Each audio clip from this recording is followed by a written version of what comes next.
going to do a video of skinning a fox that was killed on the highway. They're usually pretty boogered up, so you got to be a little bit careful and selective about how you go about skinning them. This one was hit pretty hard. You can see he's fully open on the back side, around the legs. All the legs are broken. He's tore up all the way through the front. Now this is going to really be dependent upon what mount I use. It's better that he's opened on the back, because this is normally where you would go through anyway. And as long as the face is not messed up, you can do a lot with stitch work. So let's basically get started. May as well just cut across this front here. You're going to go down to the tail anyways. Go ahead and find the testicles. This is a male. And we're just going to slip that off. And you're just going to start peeling it back. If it's a little bit colder, it's cold outside, that makes the skinning a little bit easier. It does not need to be frozen, but if it's more firm, that's better. You're basically just going to be using the tip of your knife. You're not really trying to get in there with much of the blade. You can see I have several knives laid out here.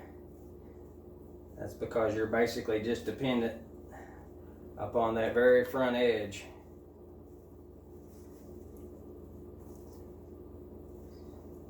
A lot of sharpening goes on. A sharp knife is going to do a better job every time than a dull knife. You put too much pressure on a dull knife and end up cutting the fur. We're just going to remove the penis there.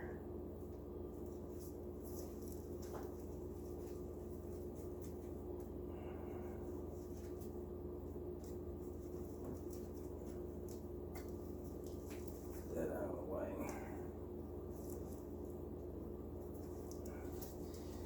You can go ahead and slit where this was open on the back from the hit.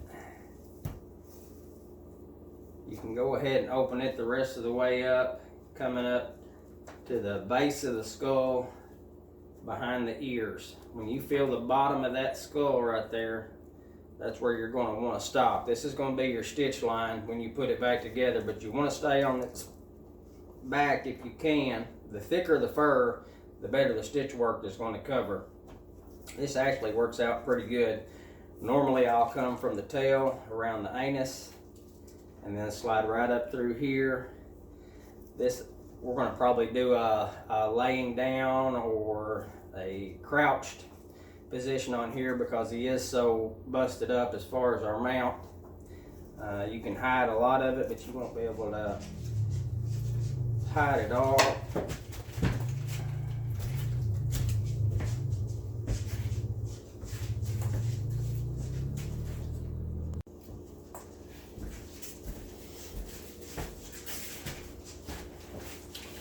Had a visitor there. We've got about 10 inches of snow, and he's plowing my driveway. So I appreciate my brother very much for that. Go ahead and just slide up the back here. Remember, try to stay over in the thicker fur if you can. I mean, what the hit took care of, we can't, do anything much about that, but let's try to get back over into the thicker hair here as we proceed. Just peel that back. We're trying to remove as much meat as we can. A little bit's not going to going to hurt, but this just makes your fleshing process quicker and easier if you can get a lot of that off in the skinning process. It's never going to be easier than it is right now if you'll just take a little time and do it. Just peel that back. See, I'm going to start to work my way over to the center of the skull. If you'll just let the knife point go to the area that you're trying to hit and then just pull through, it cuts a pretty straight line. I'm going to stop right there at the base of the skull. You can see as it rounds off, I'm hitting that base right there. You'll be able to slide the head over your mannequin and not have to really affect this too much as far as stretching it out of whack.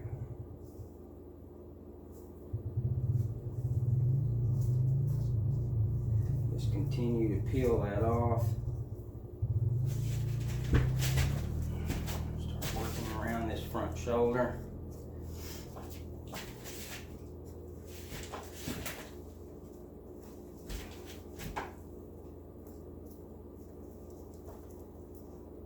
See how I'm just using the very point of that knife.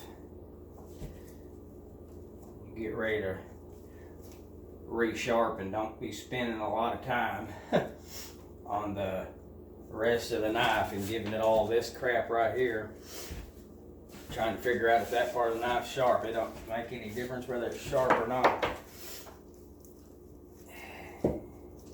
because you're never really using that in skinning. I mean, you could take off this back half of the knife right here and be just fine. If that blade wasn't that long, you'd have everything you need. An X-Acto knife is good.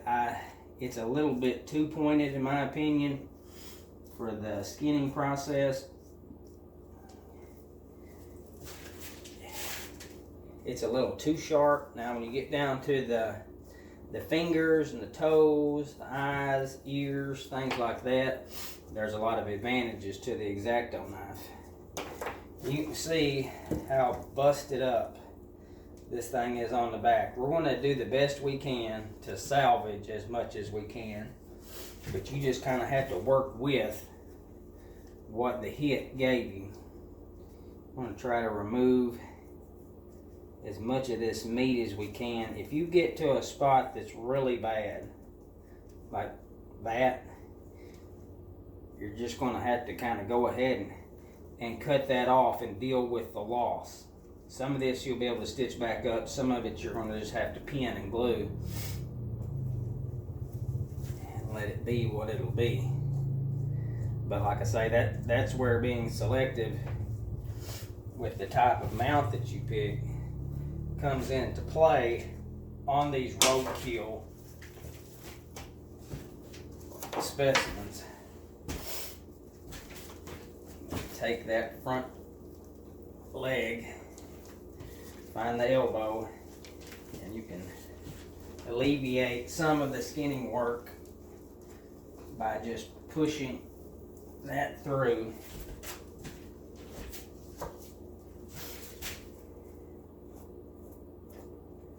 A fox's hide is going to be more thin than, say, a coyote, raccoon, or a deer.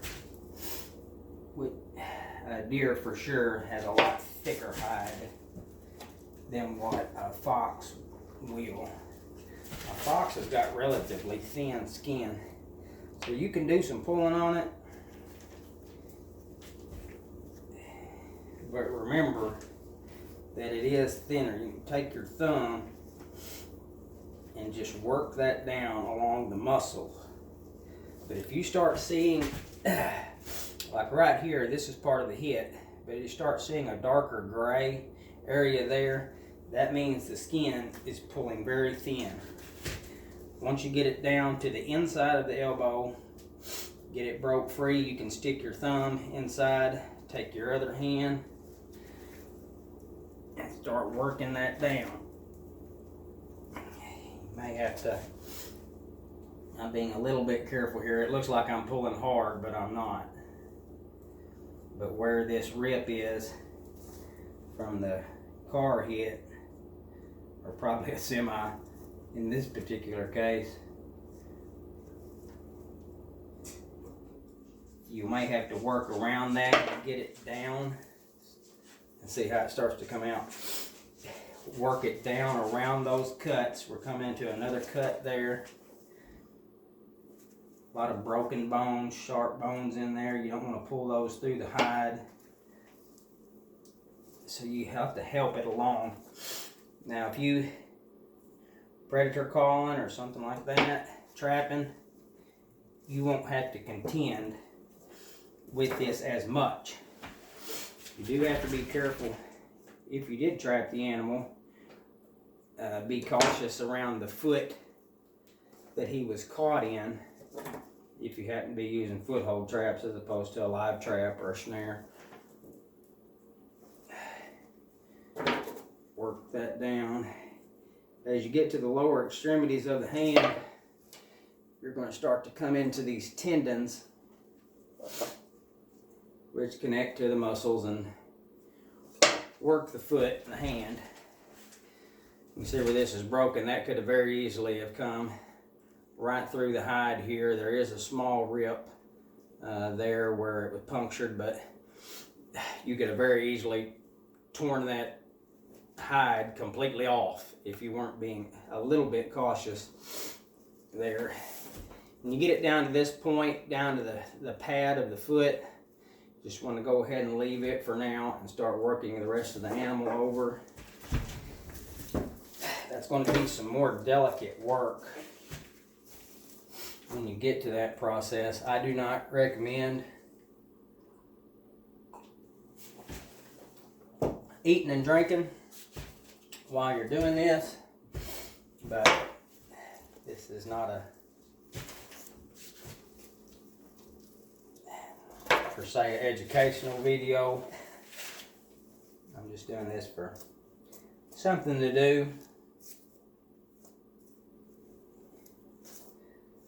So I'm going to cut myself a little slack, and if this is a fairly lengthy process, so I'm going to have a cup of coffee while I'm doing it. The tail is completely detached from this fox. It was all busted on the back. This is going to be a bit of a chore when we get closer to that step of the skinning. I'm going to be real careful around here, because if an animal is very busted up, some of the limbs may very well be detached. And if that's the case, you're not able to follow the contours of the body like you would an animal that was obviously whole. So you cannot, on animals that have been hit in vehicle accidents, you cannot go on the precept of, I know this is going around the shoulder because this is where I'm at, or around the foot or anything else, because the foot may not be where the foot's supposed to be. You start working around the belly, you're going to get some meat, kind of I don't want to say a wing that comes off there, but it goes around the ribs, but there's 2 or 3 different layers. You can see here's a thin layer, there's another thin layer underneath it, there's going to be a thin layer that just sticks to the skin. You can try to peel that back the best you can. That's relatively easy to come off with the fleshing, so don't spend a lot of time on that. Like I say, you do want to try to get as much as you can off. It just makes the fleshing process easier later on. Just keep rolling that back on the neck. Don't worry about trying to get too high on that right now. You're supposed to be double working yourself. Because once this is loose from the midsection, we're going to start working down on the bottom, and eventually we'll be up here to the top, and we'll be able to use the weight of the fur hanging off the side to actually pull as you skin. This process here, probably outside of the feet, hands, and stuff like that, take the longest. You can see we're to the second front shoulder here. It's fairly broken. We're going to take and start peeling it out. Once you can get down past the elbow on the outside, and then under the elbow right here on the underside, you can get your thumb through there. Just take your thumb, work along that muscle of the shoulder, working your way down into the armpit, and you'll feel your thumb come through that membrane, and then you can start working that out. You're not pulling hard, not nearly as hard as it looks like I'm pulling. And once you see that start to stretch and make that white band across there, that's just membrane. You can take your foot, or not your foot, your thumb, and push against the fox's foot there where it breaks over on the wrist. Push backwards as you're pulling towards you, and see that puts pressure right there on that skin line and stretches that tight. You'll just work around that, relieving the pressure on that skin. Most of this is basic skinning 101, but learning how to push the animal as you pull at the same time will speed that process up, because if you're just trying to do this and pull down, you're not got any tension back against this arm. But once you can learn how to push and pull, like I've got this gets pretty tacky while you're doing it, so you got some grip here, but see how I'm pulling back on that while I'm pushing forward on the bone? That puts tension on it, and what happens is, as I'm skinning, see how that just continues to roll back because of that pressure? We're about to the pad of the foot here. I don't know if you can see that right there, but all these tendons that go up through the forearm of the animal actually control, just like your fingers. Of course, there's not nearly as much dexterity and opposable fingers here. If you want to, just to get some of this out of the way, you get down to that pad, you'll feel that break over where this, it would be like the reverse of the Achilles tendon on the lower leg, where the under part of the forearm connects to this pad right here. It'll be this palm pad of the animal. I can't really turn it, but you can see a raised indentation here. I can feel that pad through the skin. Got a pair of just, they're gardening shears, but they're fairly heavy. You want to take and just snap, just give it a twist, snap that bone. Now you've got this out of your way. You still do, I mean, this got a full foot inside of it from the wrist area down through the toes. That's fine. You're going to have to work that as you go. We're going to turn this inside out here in a little bit. Take from the pad, and I'll show you in more detail. Take from the pad, slit up to the toes and around the pad and come down. But we'll get to that in a little bit.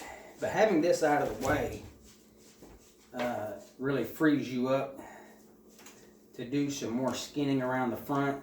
Notice again how I'm pushing away with the meat and back with my thumb on the skin, putting some pressure on that. That will continue to roll the skin away from the body. You can see this, I don't know, it's kind of a feather type webbing of a muscle that goes over there. It is normally Here's one here, and there's also one attached to the skin. These two will stay attached, but you'll actually have to work this one off there. Take your fingers, see how I'm pushing that away? I can pull that away. And as I'm pushing with my fingers, I'm just barely sliding into that, but you'll see it detach.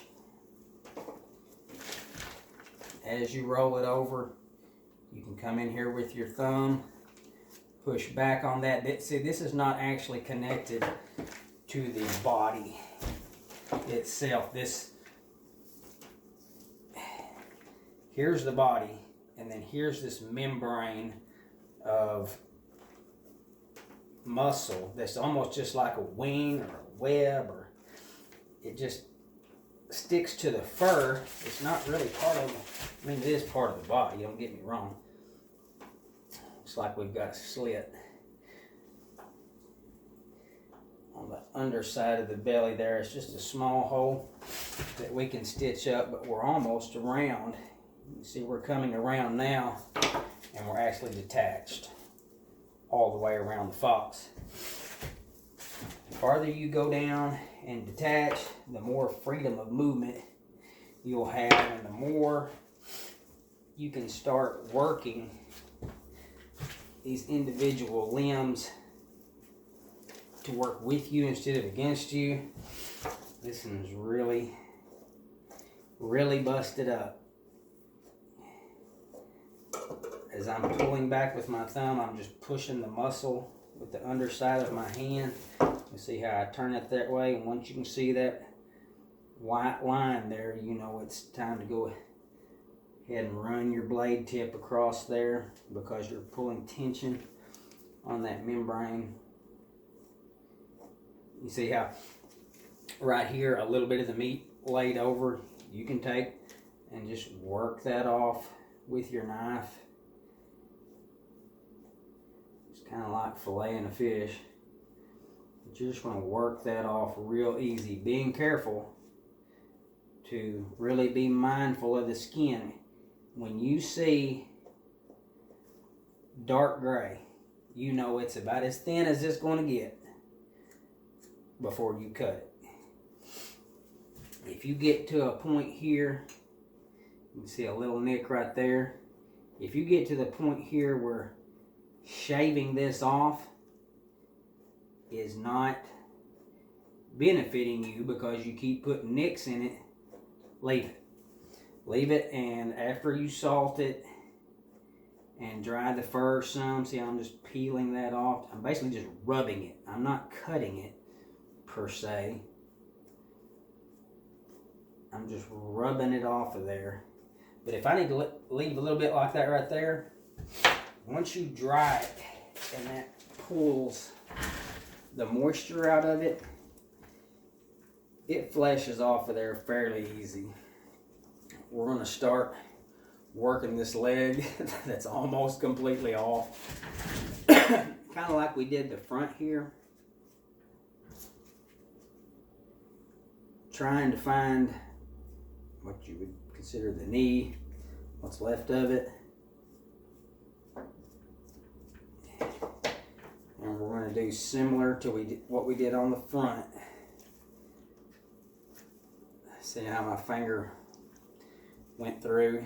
We'll do similar to what we did on the front, and just get underneath the knee with your thumb, hand on the thigh just as if it was on the shoulder, and start pulling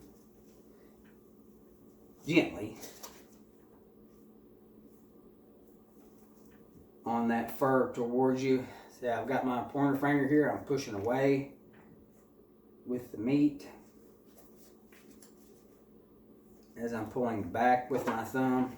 That's just working that off. That bone is busted through. This one really took a lick. The tendons are about the only thing holding this lower leg on. So we're trying to be very careful and not cut those tendons loose, because we want to have as much backward pressure, because once it's completely loose, you don't have anything to help you pull that out. See, it's going to come on out because I left this tendon right here on, and this tendon right here is attached. There is some bone in there, but this tendon is actually holding from the elbow down to the front part of the foot. That's where this is your part of your Achilles tendon that connects onto that. It does not extend further than that. There is a tendon there, but it is not this big one. This one actually stops at this node, which would be on the, I guess it'd be the elbow, from the humerus to the to that other to that other bone there.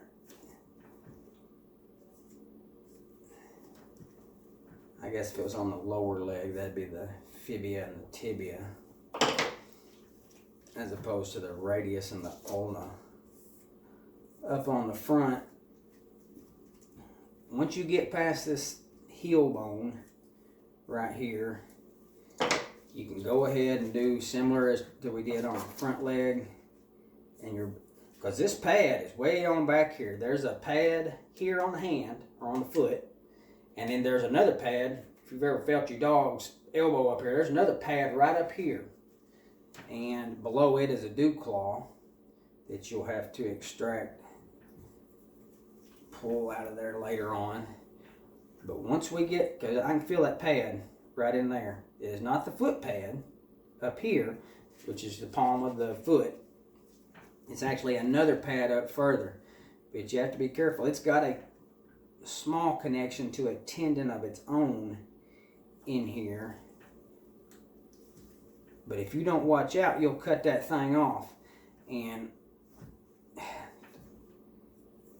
as far as the hands and feet are concerned, that one is visible. Most of the time on a lot of your mounts, almost all your mounts, the actual bottom of the feet are not overly visible unless he's raising up or something like that.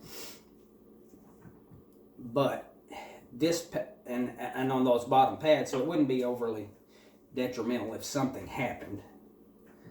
But now on that pad right there, I mean, it shows. So if you cut it off, especially to the point to where you can't reattach it, it's going to show.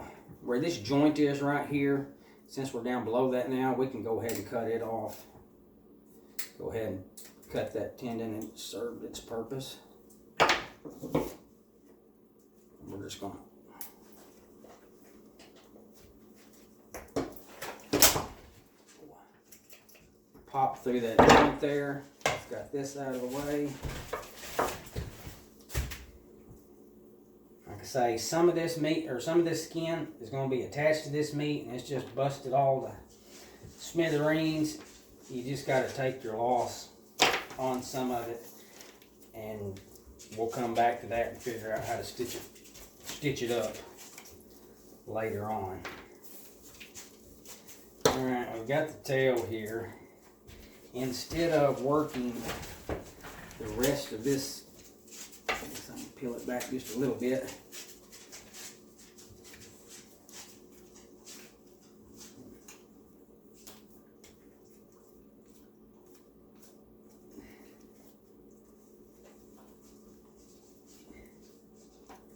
It's going to start getting where we can't see what we're doing. In here where the anus connects to the tail. We're going to have to fish that tail out of there. Turn this around. But you can see what's happening here is we've got this mess going on. The tail is attached, or it's detached, but it is still inside there. We're going to have to work that off pretty careful. So we're going to flip over to this back leg. You can see this is all we got left. So you do have to be careful not to completely remove it. That'll have to be stitched back around the mannequin. I'm going to show you kind of what I was talking about a while ago. This one has a hole in it where that bone actually came through. But this is the pad that I was talking about. You have your foot here, and there's the sole of the foot, the palm pad that I'm calling right here. You have these claws here. There's a dew claw up farther. But now this pad right here, there is some cartilage, gristle, whatever behind it. This is going to be visible in a lot of your mouth. So you have to be careful not to cut that up too close when you're cutting down through there, for fear of cutting the back of it off. Because if you cut up, when you're peeling it back, you feel a knot there and you just cut that knot off, that pad will fall off. Like I say, it will be visible in most of your cuts. This would be a good time to show you. This will all have to be stitched back up. You do not want to get into the toe area here, but you do have to come inside. Here's the pad, this lower pad, palm pad I'm calling it, right here. You want to insert your knife right in the center of it, but underneath it. And you're going to work your way around that pad back to the center of the foot. Now, right through here, all this is going to have to be slid right up. Slide your knife right up through and around this pad. Don't cut through the center of that pad. You're going to cut around it and then right up through here. You will, when you come back to this other foot, I mean, you noticed I worked everything down that foot. That just gives you a solid casing to work with. It doesn't have any obstructions in here, and you can better follow that line. Since this one is already torn, you know, almost all the way around, we went ahead and did it now because of that hole there. But on the other foot that I've pulled out, just case skinned that all the way down, I will come back at the end and cut around this pad, just like I just did, down the forearm, and then around that pad. Now, I may not cut this up in here, but this right here, that's going to allow you to put your mannequin in. You'll have the wire around the feet, depending on how long you want to leave those. But that'll let you run the legs all the way through. There will be some casing up here on the shoulder where you don't have to stitch back up, which is good. But now down on the bottom, depending on the way you want your feet angled and stuff, you're going to have to move that stuff around anyway. But now down on this bottom half of the leg, on the forearm and up under the pad, when you stitch it back up, you won't never see any of that. But it does have to be opened up that way. In the pickling process, the tanning process, you can get rid of all the bacteria and anything that would cause the hair to slip. You get done with this whole thing, you've done a really great job. You case skin the whole thing. You wouldn't have to stitch it hardly at all. That's all fine and dandy. As far as I commend your effort on that. However, if you don't expose those inside areas, getting all that meat out and allowing the acid and the...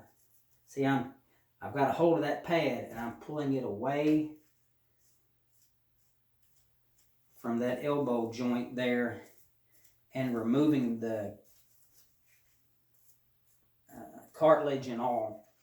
You'll want to keep that cartilage area. So you're going to thin it down, and at the end process, you'll actually add clay in the place of the cartilage.